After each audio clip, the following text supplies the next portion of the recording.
G'day, this is Chris Savage from RL Ministries in Australia, welcoming you to this session of Faith Foundations. And today we'll be looking at the Trinity.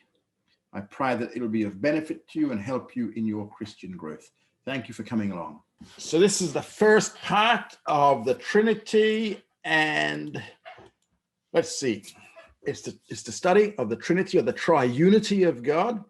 And probably the simplest definition of the Trinity is that there is only one God. By the way, that the word Trinity is not in the Bible, but the concept of the Trinity is in the Bible. So the Trinity, the best definition is that Trinity is that there's one God, but in the unity of the Godhead, what we have is we have three eternal and co-equal persons. They're all the same in substance and in essence, but they're also distinct in subsistence or existence. Now, this topic we're doing, it's an area of major conflict concerning the scriptures. And right throughout the history of Israel and the history of the church, there has been tremendous opposition to this concept of the Trinity, or the triunity of God. The question is, how could God be one and how could God be three? It seems to be a bit of a contradiction there. In church history, which we're going to look at, in church history, there have been 5 major errors concerning the doctrine of the Trinity. And some of these are pretty old, but in actual fact, they all have some modern counterparts to what the old doctrine, old errors were. The 5 major errors we have are Arianism, Sabellianism, Socinianism, Unitarianism, and tritheism. Lots of isms there. 5 of them, in fact. Now, we're going to look at each of them just briefly.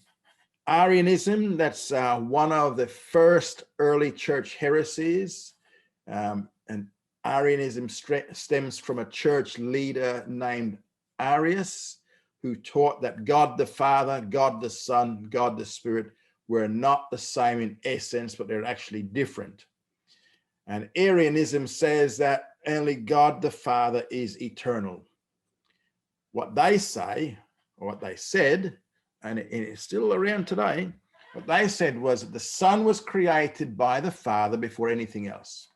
Then everything else was created through the Son, who himself was a created being. We don't talk about Arians anymore, but they're still around in some of the cults that we see today, such as Jehovah Witness, for instance, and Mormonism. These guys also deny the eternal pre-existence of the Son by teaching that the Son was created by God the Father. And that's what Jehovah Witness and Mormons do. They teach that that Jesus is a created being and he was created by God the Father. So this is the new version of Arianism today. And the second false error of teaching in past history was Sabellianism, also known as modalism or modalistic monarchianism. And this is around today as well. Now, what does this teach? This actually teaches that there is only one personality and not 3. But this one personality would reveal himself in 3 different ways. So what they're saying is we have one personality, and sometimes that one personality would reveal himself as the Father. And whenever he was presented as the creator and lawgiver, that was God the Father. And if the issue had to do with redemption, then he would reveal himself as the Son. And sometimes this one person would then reveal himself as the Holy Spirit if the issue was to do with regeneration and sanctification. So what we see here is that as the creator and lawgiver, he would reveal himself as the Father. As the Redeemer, he would appear as the Son. And as a regenerator and a sanctifier, he would then appear as the Holy Spirit. And today, this error is taught by segments in the Christian world that are called Jesus only, the Jesus only movements. And they say only Jesus is God, and that Jesus is the Father, Jesus is the Son, and Jesus is the Holy Spirit. And these modern teachings of the Jesus only movement, they actually deny the Trinity, and all it is just Sabellianism just repackaged under a different term today, but it's around. Then we have this Socinianism, and this is called also dynamic monarchianism. You know, monarchical means it's a monarch ruling. Socianism, which devalued the Trinity, did not see all three persons as co-equal. What Socianism does is it sees each person as a Trinity, as less than the previous person.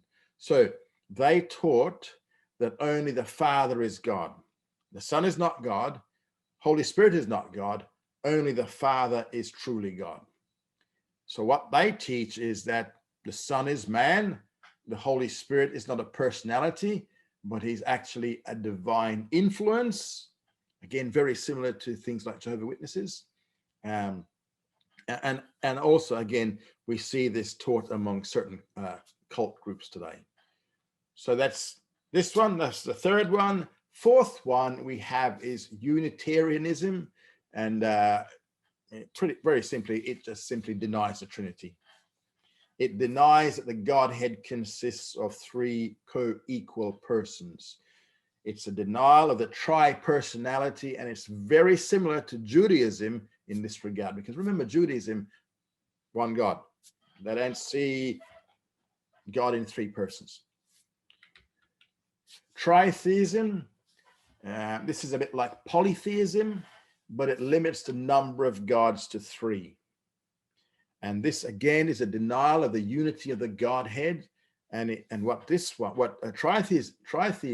sees is it sees three gods rather than three personalities of the one God. While Unitarianism denies three personalities and only affirms one God, tritheism denies the unity of the three persons and sees them as three separate gods. Now, by just looking at these three views, we can see that none of them deal adequately with the scriptures that clearly teach the concept of a triunity. And that's what we're going to look at. Now,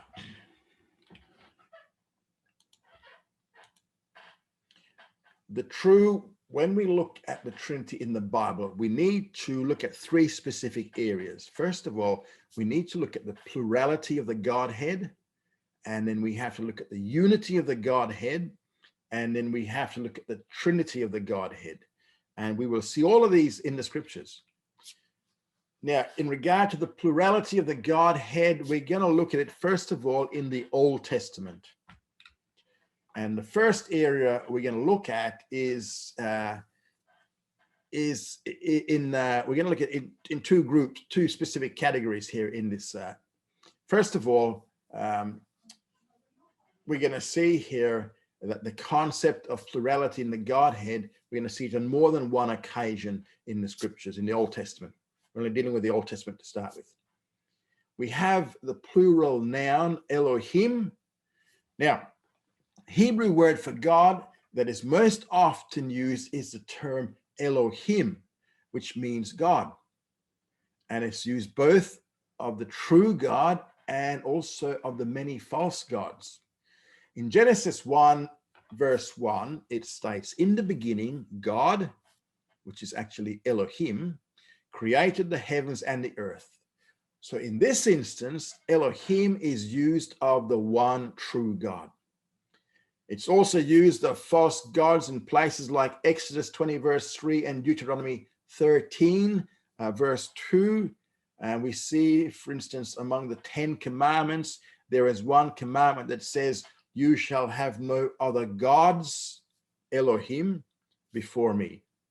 So here, what we see here in Exodus 20, verse 3 and Genesis 1:1, we see that the same word is used of the pagan foreign idolatrous God in Exodus as it's used of the one true God in Genesis 1:1.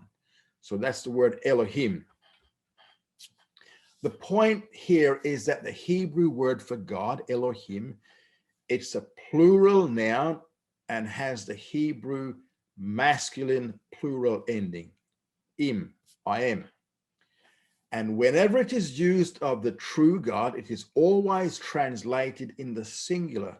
But when it is used of false gods, it is always translated in the plural. Now, the fact that the Hebrew word is plural when speaking of the only one true God now opens up the door to the concept of a plurality, because it's plural. You know, it's not a proof of plurality, because in Hebrew, they have what is known as the plural of majesty. This is a term in the Hebrew.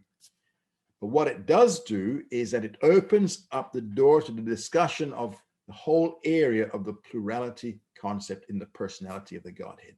So that's the first thing. The second thing we see here is that the plural verbs that are used with Elohim. Normally, when Elohim is used of the one true God, the verb that is used with it is singular. And this goes contrary to normal Hebrew grammar, because in Hebrew grammar, the verb must agree with the noun both in gender and number. So normally one would expect that with the plural noun Elohim, which is the term for God, you'd have a plural verb would be used. But this is true. This is true only when you're speaking of, or when the word is used of false gods. Most of the time, whenever the word Elohim is used of the true God, the verb used with it is in the singular form to indicate that there is only one true God, even though it's using Elohim, which is a plural. There are exceptions, and these again open the door for discussion on the plurality. I'm going to get my tongue around plurality of the Godhead.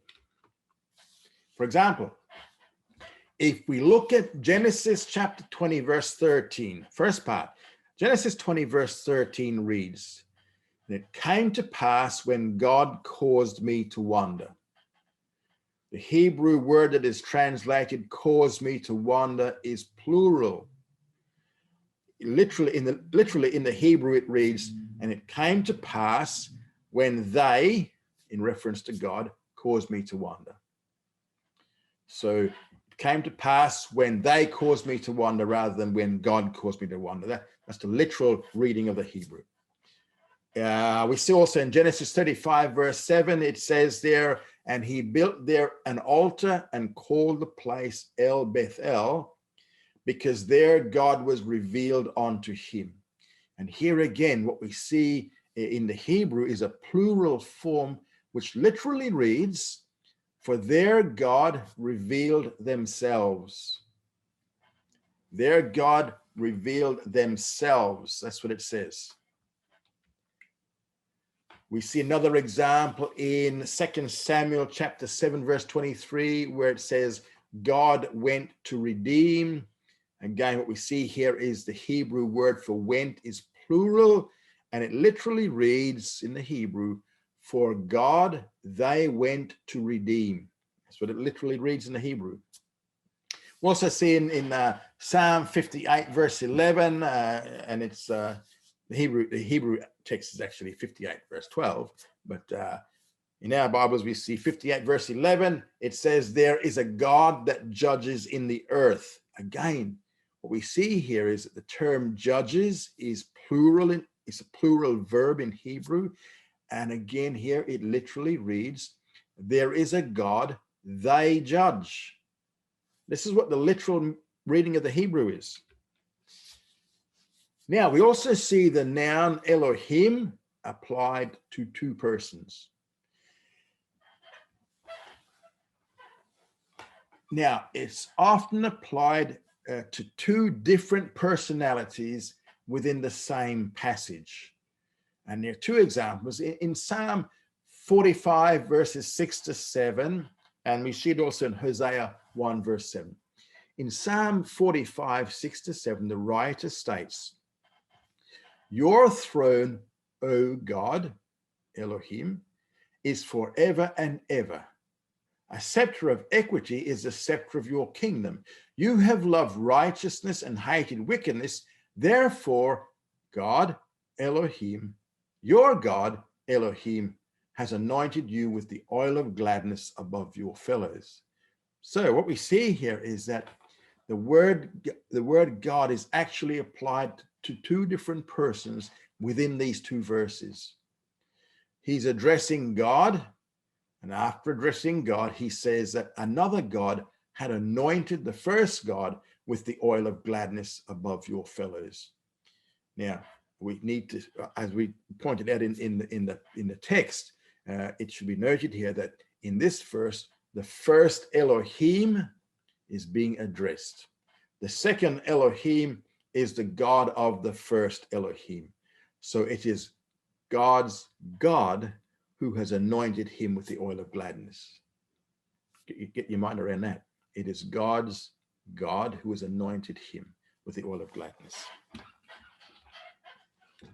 We see also in Hosea chapter 1 verse 7, "But I will have mercy upon the house of Judah and will save them by Jehovah their God, and will not save them by bow, nor by sword, nor by battle, by horses, nor by horsemen." Now, in Hosea 1 verse 7, if you read prior to verse 7, you will see that the speaker is Elohim, or God, who says he will have mercy on the house of Judah and will save them by the instrumentality of Jehovah their God, Elohim. So in other words, Elohim, or God number one, will save Israel by means of Elohim, or God number two. Not that there are two or three gods. Remember, co-equal personalities.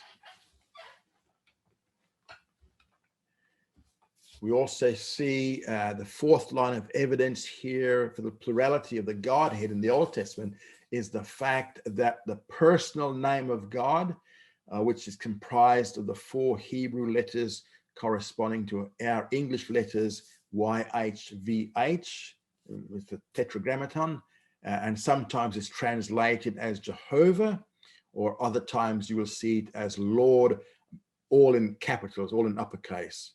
Capital L, capital O, capital R, capital D. That's Jehovah, or Yahweh. Now, in the first example we see in Genesis 19, verse 24, it says, "Then Jehovah rained upon Sodom and upon Gomorrah brimstone and fire from Jehovah out of heaven." So what we see in this verse, in Genesis 19:24, what we see here is that Jehovah number one rained fire and brimstone from a second Jehovah out of heaven. The first Jehovah is on earth. This is the passage where, you know, the three guys come to Abraham, and one of them is the second person of the Godhead, and there's two angels. So what we see here, the first Jehovah, he is on earth. He is the one who had been speaking to Abraham, and Jehovah had appeared to him at the oaks of Mamre and had warned him about the coming destruction of Sodom. Now, that Jehovah who was on the earth, let's just say Jehovah number one, was now raining fire and brimstone from Jehovah number two, who was in heaven. The term Jehovah is God's personal name, is used here of two different persons. Another example we see is in Zechariah chapter 2, verses 8 to 9. "For thus says Jehovah of hosts, after glory has he sent me unto the nations which plundered you. For he that touches you touches the apple of his eye. For behold, I will shake my hand over them, and they shall be a spoil to those that serve them, and you shall know that Jehovah of hosts has sent me." Now, this verse here says that Jehovah number one is the speaker. for thus says Jehovah of hosts. And now as he speaks, he says that he's being sent to accomplish a task by Jehovah number 2. Again, we have one Jehovah sending another Jehovah to perform a specific task. So not only is the word Elohim, meaning God, applied to 2 different persons in one passage, but God's personal name is also applied to 2 different persons in one passage as well. A 5th line of evidence here is for the plurality of the Godhead that comes from the Old Testament is the Hebrew word Adonai, which means Lord. Not uppercase Lord, but just L, capital L-O-R-D. And whenever that word is used of God, it is always found in the plural. The singular form, Adon, is never used of God. The Hebrew word for Lord, Adonai, is always plural in reference to God, and this also is evidence that there's a plurality in the Godhead. A 6th line of evidence in the Old Testament is the fact that plural pronouns are used of God. And one example is right back in Genesis chapter 1, verse 26. In Genesis 1:26, the first part of the verse, it says, and God said, let us make man in our image after our likeness. Notice the words there, it says, let us in our image after our likeness. These are all plural pronouns in reference to God. Now, God could hardly be including angels in the term us, our, or our, because man was to be created not in the image of angels, but in the image of God. So the pronouns us, our, and our can only be a reference to God, not to any angel, and they are plural pronouns. A second example where the plural pronoun is used in reference to God, we find again back in Genesis chapter 3, verse 22, first part of 22. Jehovah God said, behold, the man is become as one of us. Third example where the plural pronoun is used again is Genesis 11, verse 7, verse 7a. It says, come, let us go down and there confound their language. And this is regarding the Tower of Babel. An example outside the book of Genesis, we see in the prophets, we see it in Isaiah chapter 6, verse 8. And I heard the voice of the Lord saying, whom shall I send and who will go for us? Not who will go for me, who will go for us? Plural. It starts out with a singular pronoun. I heard the voice of the Lord saying, whom shall I send? Whom shall I send? And then it ends up, it changes from singular to plural. Whom shall I send and who will go for us? Who will go for us? So the singular here shows that God is one. Yes, he is.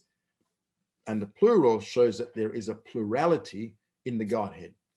So again, these plural pronouns clearly show that God is seen in terms of plurality, Trinity.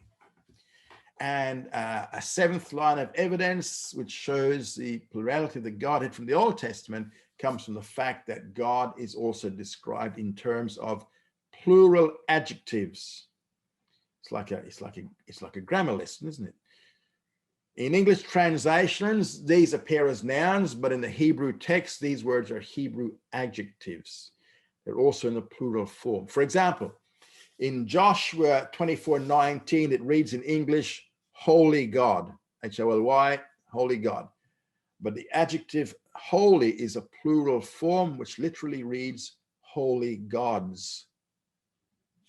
Second example is Psalm 149, verse 2, which in some English translations reads in his maker. The adjective that is translated maker is plural in Hebrew, so it literally reads, let Israel rejoice in his makers. That's the literal translation of the Hebrew. We also see in Ecclesiastes 12, verse 1, where it says, your creator. Again, the word creator is a plural adjective in Hebrew, and it literally reads, your creators, plural. Isaiah 54, verse 5 has two examples. In English, the verse reads, your maker is your husband. But both the terms maker and husband are plurals in the Hebrew text, and they read literally, your makers and your husbands, all in reference to God. So again, we're showing that there's a plurality of the Godhead in the Old Testament. The eighth line of evidence, which shows the plurality of the Godhead in the Old Testament, is the teachings concerning the angel of Jehovah, or the angel of the Lord. Now, throughout the Old Testament, this figure, you will see him popping up here and there. And in some translations, he is called the angel of Jehovah. Other times, he's identified by the expression, the angel of the Lord, or uppercase Lord. But what is interesting is the fact that in every passage where he appears, in one part of the context, he's called the angel of Jehovah, and another part of the same context, he's called Jehovah himself. So the angel of the Lord is called the angel of the Lord, but then later in the same passage, he's actually called Jehovah. So what is clear here is that the angel of Jehovah is not just your common run-of-the-mill angel, not an ordinary angel, but he is a unique being who is a visible manifestation of God himself. And the context where we see the angel of Jehovah, it always makes this very evident. The first example is in Genesis chapter 16, verse 7 to 14. In this passage, he is called the angel of the Jehovah. In verses, in chapter 16, verses 7, 9, 10, and 11. And then in verse 13, he's called Jehovah himself. So the angel, we have the angel of Jehovah, the first four examples in the first four verses. Then in verse 13, we have him being called Jehovah himself. Second example is Genesis 22, 9 to 13. He's called the angel of Jehovah in verses 11 and 15. But he's called God in verse 12 and Jehovah in verse 16. Third example is Genesis 31, 11 to 13. In verse 11, he is called the angel of God. But in verse 13, he says, I am the God of Bethel.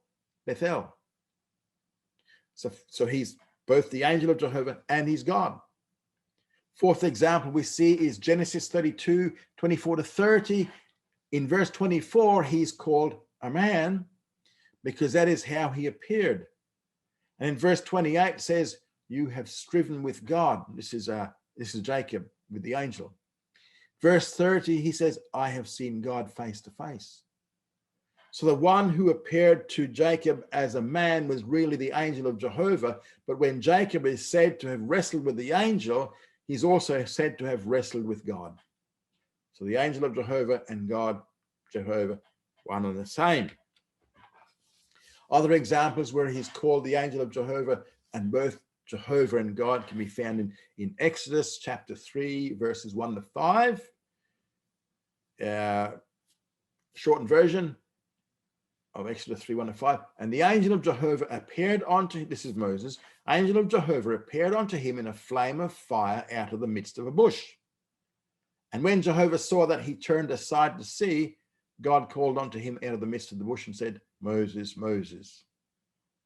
So it says the angel of Jehovah in verse 2 appeared to him in a flame of fire, but then he's called both Jehovah and God in verse 4, where God called, and when Jehovah saw that he turned aside, God called unto him out of the bush. So one and the same. Angel of Jehovah is God. A sixth example we find in Judges chapter 2, verse 1, where it says the angel of the Jehovah went up and he said, I brought you up from Egypt. So what we see there is that the angel, he was responsible for bringing them out of the Exodus, or he was responsible for the Exodus. But if we look back to Exodus chapter 19, verse 4, it states that it was God who was responsible.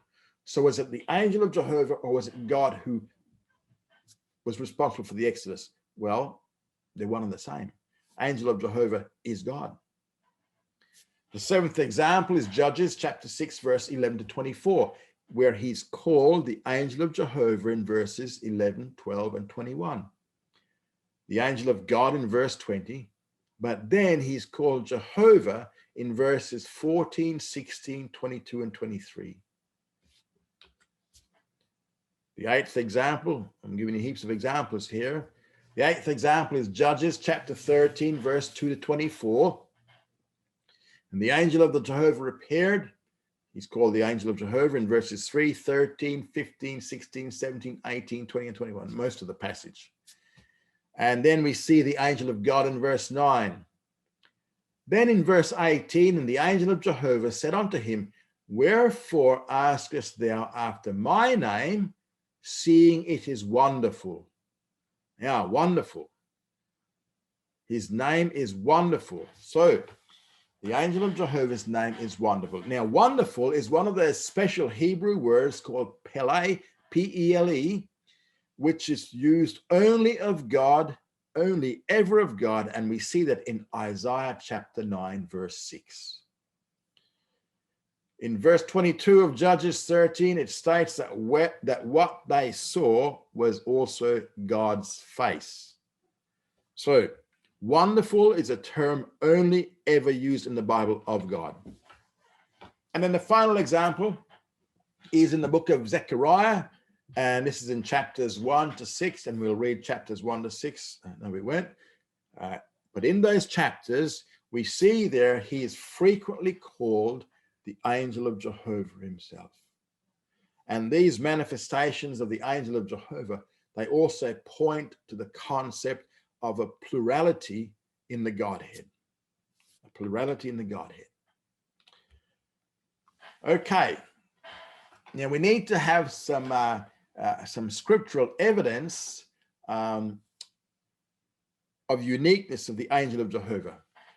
Now, the fact that this angel is not common, is not a common ordinary angel, is clear from 3 Old Testament passages. The first passage is Isaiah 42, verse 8, where God said, I am Jehovah, that is my name, and my glory will I not give to another. So, the glory that is encapsulated within the personal name Jehovah, which is that YHVH, that's how we see it in English, is something that belongs to God alone, and it is not given to any other person, and certainly no creature. Now, the second passage we see is Exodus 23, verse 20 to 23, which states certain things about this angel of Jehovah. In verse 20, it is this angel who will lead the Exodus. It says, behold, I send an angel before thee to keep thee by the way and to bring thee into the place which I have prepared. Take ye heed before him and hearken unto his voice. Provoke him not, for he'll not pardon your transgressions, for my name is in him. But if thou shalt indeed hearken unto his voice and do all that I speak, then I will be an enemy unto thine enemies and an adversary unto thine adversaries. For mine angel shall go before thee and bring thee in unto the Amorite and the Hittite and the Perizzite and the Canaanite, the Hivite and the Jebusites, and I will cut them off. So in verse 21, it is this angel who must be obeyed and never provoked. And the reason is that he will not forgive their sin or rebellion. Why? It says, because my name is in him. So this angel has God's personal name. So his name is also Jehovah. Now, in light of what we read in Isaiah 42:8, where it says that I am Jehovah, that's my name, and my glory will I not give to another. So unless this angel is also part of the Godhead, he has absolutely no right to have this name. So Jehovah number 1 says that this angel has a name of Jehovah as well. And then in verse 22, there are blessings for obedience. And then in verse 23, he's again declared to be the angel of the Exodus. So the fact that God's name is in him, and the fact that this angel has the power to forgive or not to forgive sin, is once again a very clear teaching that he's not a common angel, but he's actually God himself.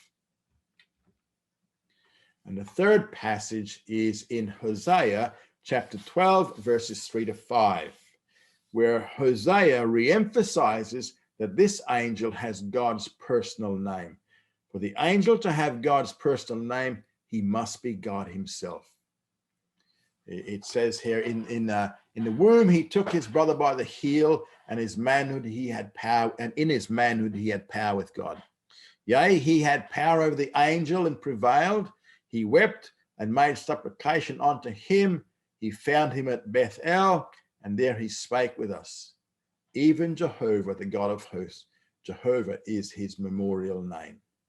So the prophet Hosea reemphasizes here that this angel has God's personal name. For the angel to have God's personal name, he must be God himself. Now, the ninth line of evidence of the Godhead in the Old Testament is the concept of the Son of God, which is found in 2 Old Testament passages. First one we look at is Psalm chapter 2. Now, in Psalm chapter 2, we have here the concept of the Son being found in 2 places.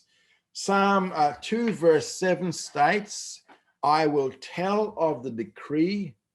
Jehovah said unto me, you are my son, this day have I begotten you. So in verse 7, there's a declaration of sonship. God has a son. Someone is decreed to be that son. Now, verses 8 and 9 state that this son is destined to rule the world, because he says, I will give thee the nations for thine inheritance, to the uttermost parts of the earth for thy possession. So this son is going to rule the world. And concerning this son in verses 10-12, the entire world is instructed to obey him. Therefore, be wise, O ye kings, be instructed, ye judges of the earth, serve Jehovah with fear and rejoice with trembling. And then in verse 12, it states, kiss the Son, lest he be angry and you perish in the way, for his wrath will soon be kindled. Blessed are all they that take refuge in him.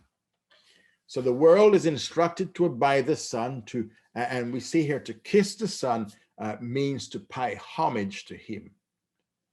And then he instructs all to take refuge in him. And those who will take refuge in the Son of God are the ones who will be saved by God. So Psalm 2 clearly teaches us that there is a Son of God. The second passage that teaches the same point is Proverbs chapter 30, verse 4. And here the writer asks a series of 6 questions. The first 4 are rhetorical questions in that the answer is pretty obvious. First 4 questions of Proverbs 30, verse 4 are, who has ascended up into heaven and descended? Who has gathered the wind in his fists? Who has bound the waters in his garment? Who has established all the ends of the earth? They're the first 4 questions. Well, the answer to these questions, it should be pretty obvious to us. It's God. It has to be God. All 4 questions ask, who is responsible for creating and forming the universe? It is God. Now, God is responsible for these 4 things. Then comes the fifth question, which is, what is his name? Now, his name throughout the Old Testament is the 4 Hebrew letters which correspond to the English letters YHVH. So his name is YHVH, often translated as Jehovah or Lord. Then comes the 6th question. And what is his son's name, if you know? So this is the tricky part of this verse. It does teach that God has a son, but at that point in history, his name had not yet been revealed. The various names of the Messiah are revealed later on in the prophets, which is beyond the time when the book of Proverbs was written. The 10th line of evidence for plurality in the Godhead in the Old Testament is the fact that the Old Testament also teaches the concept of a God-man. And the first instance of this we see is in Genesis chapter 4, verse 1. It says, and the man knew Eve, his wife, that's Adam, and she conceived and bore Cain, and said, I have gotten a man with the help of Jehovah. Now, in this first example here, Eve called her son Cain because I have gotten a man with the help of Jehovah. Actually, the phrase with the help of is actually not in the Hebrew text. Literally, the last line of Genesis chapter 4, verse 1 reads, I have gotten a man, Jehovah. In other words, Eve thought that the son whom she had just born was God himself. Now, it shows us that Eve understood, right? She understood Genesis 3, verse 15. Because remember, when she sinned, God promised the Messiah for the first time. In Genesis 3:15, he says, I will put enmity between you and the woman, and between your seed and her seed. He shall bruise your head, you shall bruise his heel. And this was God talking to Satan. This is the first messianic prophecy which spelled out that the Messiah would be born of the seed of the woman. And what that clearly taught was that Messiah was to be human. He was to come from humanity, from the seed of the woman. So he'd be a man. At the same time, Eve also understood that for the first man to be the Redeemer, for this man to be able to save her son from her sins, he would also have to be God as well. So when she gave birth to her first son, she thought Cain was the fulfillment of Genesis 3:15. So she said, I have gotten a man, Jehovah. Her theology was absolutely correct. The Messiah was going to be both God and man. She was not in error in her theology. Her error was in how she applied it. She thought that Cain was the fulfillment of that promise in Genesis 3:15. It should also be noted here that with the first human birth, there was already the understanding that the Messiah would be both God and man. So the God-man concept comes as early as Genesis chapter 4, verse 1. Another example we see is in a very famous passage in Isaiah chapter 9, verses 6 to 7. You hear it at Christmas time. The first part of verse 6 speaks of a Jewish child born into the Jewish world. For unto us a child is born, unto us a son is given, and the government shall be upon his shoulder, and his name shall be called Wonderful Counselor, Mighty God, Everlasting Father, Prince of Peace. So what we see here is that there's a child, he's born into the Jewish world, and it is his humanity that is being stressed here. But so we have the child born into the Jewish world, that's his humanity. But then the second part of verse 6 is given 4 names. And 3 of those 4 names can only apply to God. He's first called Wonderful Counselor. The word wonderful in English is used both of God and man. However, we talk about God being wonderful, and we talk about our spouse being wonderful. But in the Hebrew Bible, there are certain words which are used only of God. And the Hebrew word for wonderful here is what we looked at earlier, is this word pele. And it is one of those words that is used exclusively of God. While in English, the name wonderful counselor doesn't demand deity. In Hebrew, which is what the original Bible was written in, it certainly does. And the second name of the child is Mighty God. And this is clearly a title of divinity and deity. Third name is Everlasting Father, or more literally, the Father of eternity, or the one who controls eternity. So again, this emphasizes his deity, for only God can control eternity. Fourth name is Prince of Peace. Well, this is the only one of the four names which can be used both of God and man. So three of his four names are names which are true of God alone. Now, the first part of the verse emphasizes humanity, born into the Jewish world. The second part emphasizes his deity. Again, what we see here is the concept of the God-man. Now, a third example of the God-man we see in Jeremiah 23, verses 5-6. Behold, the days come, saith Jehovah, that I will raise unto David a righteous branch. He shall reign as king and deal wisely, and shall execute justice and righteousness in the land. In his days, Judah shall be saved, and Israel shall dwell safely, and this is his name, whereby he shall be called Jehovah our righteousness. So verse 5 speaks of a descendant of King David sitting upon the throne of David. So there we have his humanity. But then in verse 6, it says his name is Jehovah our righteousness. So there we have in the human being of verse 5 who sits on David's throne now has God's personal name in verse 6. And again, God's name shows his deity. So verse 5 emphasizes his humanity. Verse 6 emphasizes his deity. And once again, we see the God-man concept. And Zechariah 13, verse 7, almost there. It says, Zechariah 13, verse 7 says, awake, O sword, against my shepherd, and against the man that is my fellow, says Jehovah of hosts.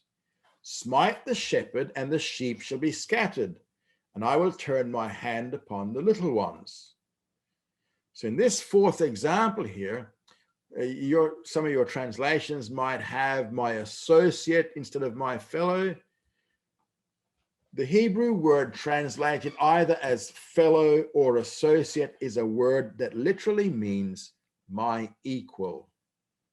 So the verse in the Hebrew literally reads, awake, O sword, against my shepherd and against the man, emphasizing his humanity, that is my equal, says Jehovah of hosts. So this man, this shepherd here, is God's equal, and God's equal must be God himself. So on the one hand is his humanity is stressed, and then where it says, awake, O sword, against my shepherd and against the man, and then his deity is stressed, that is my equal. So these four examples where the Old Testament clearly teaches a God-man concept. And that is your lot for tonight.